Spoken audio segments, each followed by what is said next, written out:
the crux of the conversation here is that we don't generally feel that we're getting the actual position of the administration when they tell us what's going on.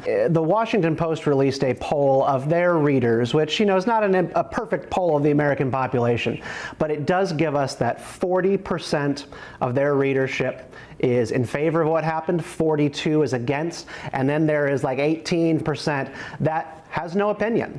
And those people are where it makes all the difference from a political standpoint. You've got to message the American people about what our geopolitical interests are.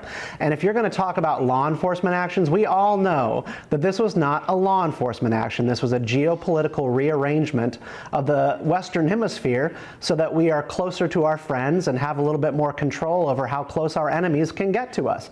So I think he should just explain that to the American people and address and say that we're actually up against a real dangerous situation in which our biggest enemies are operating just below our southern border and trying to hurt us. Why isn't he being more transparent with the American people about that? Well, there's a lot of different ways that you can play this, but the Biden administration in the early months of 2020 gave him the tool he needed here to actually take this action, go around Congress in a way. It was the indictment, the 2020 indictment against Maduro and his wife for this drug trafficking operation in which they harm and kill Americans. The Biden administration gave him the excuse he needed, and Chuck Schumer, head of the Democrats in the Senate, he was mocking Trump a year ago for the Venezuelan regime still being in place. And so all he's doing is going, I did the thing that your former president, the weak Joe Biden, would not do, and I executed on it. And by the way, we have other goals here, which are oil and keeping our enemies out of our